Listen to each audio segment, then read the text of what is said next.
افغان سالار میر جملہ نے ہزاروں سپاہیوں، مغل توپ خانے اور دریائی بیڑے کے ساتھ آسام کی طرف پیش قدمی شروع کی۔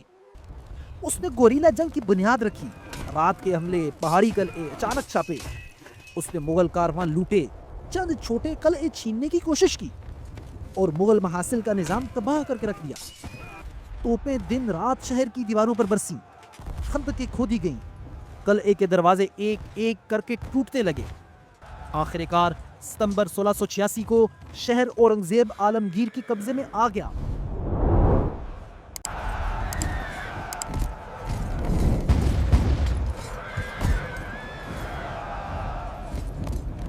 سن 1658 دہلی کے تخت پر ایک ایسا فرمانروا بیٹھا جس کی تلوار بھی مضبوط تھی اور ارادہ بھی۔ اس نے سارے برِ صغیر کو ایک واحد سلطنت میں بدلنے کا فیصلہ کیا۔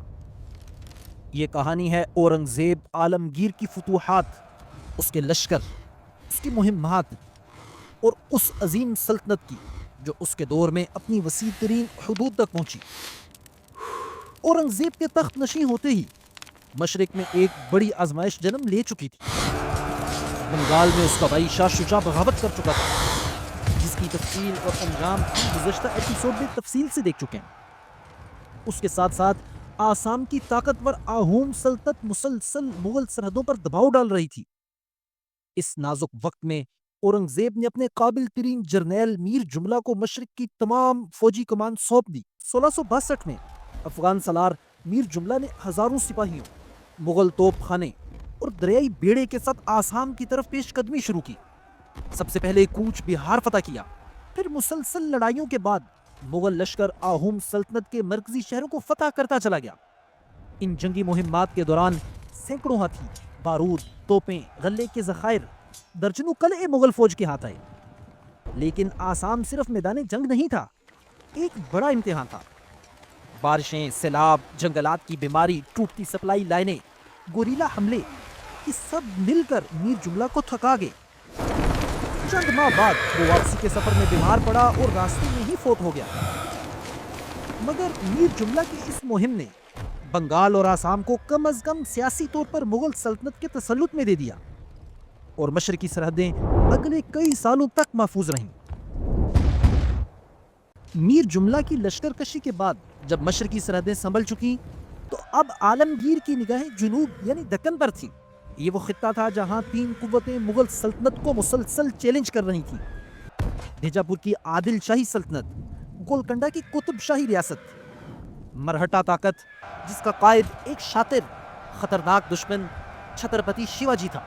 شیواجی اور اورنگزیب کے درمیان براہ راست بڑی جنگیں نہ ہونے کے برابر تھیں، کیونکہ شیواجی نے مغلوں کے خلاف زیادہ تر کاروائیاں علاقائی کمانڈروں کے خلاف کی، نہ کہ براہ راست اورنگزیب کے خلاف۔ اس نے گوریلا جنگ کی بنیاد رکھی، رات کے حملے، پہاڑی قلعے، اچانک چھاپے۔ اس نے مغل کارواں لوٹے، چند چھوٹے قلعے چھیننے کی کوشش کی اور مغل محاصل کا نظام تباہ کر کے رکھ دیا۔ شیواجی کی ان سرگرمیوں کو روکنے کے لیے عالمگیر نے 1666 میں راجہ جے سنگھ اور دلیر خان کو شیواجی کے خلاف بھیجا۔ انہوں نے مرہٹوں کے بہت سے قلعے فتح کر لیے اور کئی چھوٹی موٹی جھڑپوں میں مرہٹوں کے اس پیشوا کو شکست کا منہ دیکھنا پڑا۔ تو شیواجی مذاکرات کے سلسلے میں دہلی آیا، لیکن اپنی ہٹ درمی کی وجہ سے قید ہو گیا۔ کچھ عرصہ بعد اگرچہ وہ فرار ہونے میں کامیاب تو ہو گیا، لیکن اس کے بعد مغل فوج اور شیواجی کے درمیان کوئی بڑی جنگ نہیں ہوئی۔ ہاں، اس نے مہاراشٹر پہنچ کر دوبارہ قتل و غارت گری شروع کر دی۔ 1680 میں شیواجی مرا تو اس کا بیٹا سمبھاجی اس کا جانشین بنا۔ یہ بھی قتل و غارت گری میں اپنے باپ جیسا بلکہ اس سے بڑھ کر تھا۔ بعض روایات کے مطابق تو اس نے اپنی سوتیلی والدہ کو قتل کروا دیا۔ اس نے اپنے 9 سالہ دور اقتدار میں مغلوں کے خلاف کوئی بڑی فوجی کارروائی تو نہیں کی، البتہ سرحدی علاقوں میں خوب لوٹ مار مچائی۔ 1689 میں مغلوں کے ایک جاسوس نے کمانڈر مقرب خان کو خبر دی کہ سمبھاجی سرحدی علاقے میں موجود ہے، جس پر کمانڈر نے فوری پیش قدمی کرتے ہوئے اس کو اس کے قریبی وزیروں سمیت گرفتار کر لیا۔ چند ہفتوں کی گرفتاری کے بعد اس کو قتل کر دیا گیا اور یوں اورنگزیب عالمگیر کا ایک بڑا دشمن اپنے انجام کو پہنچا۔ ناظرین، دوسری طرف سن 1681 میں اورنگزیب عالمگیر خود دکن آ چکا تھا، ایک بوڑھا بادشاہ مگر ارادہ فولاد کی طرح مضبوط۔ اس نے سب سے پہلے بیجاپور کا رخ کیا۔ شہر کا مضبوط قلعہ، اونچی فصیلیں، توپ خانہ دکن کی قدیم تہذیب کا مرکز تھا، مگر اورنگزیب نے کئی ماہ تک مسلسل محاصرہ رکھا۔ توپیں دن رات شہر کی دیواروں پر برسیں، خندقیں کھودی گئیں، قلعے کے دروازے ایک ایک کر کے ٹوٹنے لگے۔ آخر کار ستمبر 1686 کو شہر اورنگزیب عالمگیر کے قبضے میں آ گیا اور عادل شاہی سلطنت کا خاتمہ ہو گیا۔ یہ مغل تاریخ کی بڑی فتوحات میں سے ایک تھی۔ اس کے بعد دکن کا نصف اب اورنگزیب عالمگیر کے قدموں میں تھا۔ اس کے بعد مغل فوج کا اگلا ہدف تھا گولکنڈہ۔ یہ صرف ایک ریاست نہیں تھی بلکہ دنیا کی مشہور ہیروں کی کانیں، جنوبی تجارت کی بنیاد۔ یہاں سے کوہ نور اور اس کے علاوہ بے شمار نادر جواہر نکلتے تھے۔ 1687 میں اورنگزیب نے خود گولکنڈہ کا محاصرہ کیا۔ قلعہ ناقابل تسخیر سمجھا جاتا تھا، اونچی دیواریں، مضبوط برج، ہنرمند توپچی، مگر دوسری طرف محاصرہ انتہائی سخت تھا۔ توپوں کی بارش، راستوں کی ناکہ بندی، پانی اور غلے کی قلت، سب سے بڑھ کر اورنگزیب عالمگیر کا مضبوط جاسوسی کا نظام۔ آخر کار اندر سے ایک بڑے سپاہی کی غداری، اس نے دروازہ کھول دیا۔ اس کے ساتھ ہی قطب شاہی سلطنت اپنے اختتام کو پہنچی اور پورا جنوبی خطہ اب مغل سلطنت کا حصہ بن چکا تھا۔ ناظرین، یہ اس شخص کی فتوحات تھیں جس نے اپنی زندگی میدان جنگ میں گزاری اور سلطنت کو اس کے سب سے وسیع ترین نقشے تک پہنچایا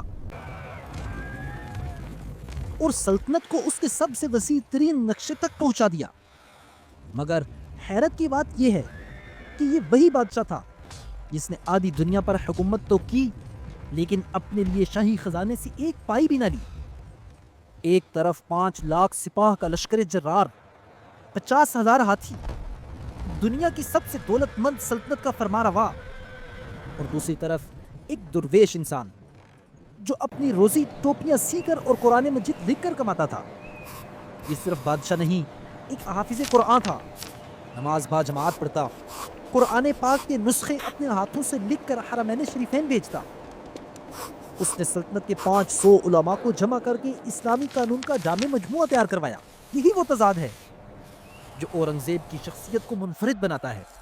ایک جانب دنیا کا طاقتور ترین بادشاہ، دوسری جانب سب سے سادہ، سب سے عبادت گزار انسان۔ اورنگزیب نے سادگی کی زندگی گزاری اور موت کے بعد بھی اسی سادگی کو چاہا۔ نہ کوئی تاج محل، نہ سنگ مرمر، ایک کچی قبر، خاموشی میں ڈوبا ہوا ایک مزار جسے آج بھی خلد آباد میں دیکھا جا سکتا ہے۔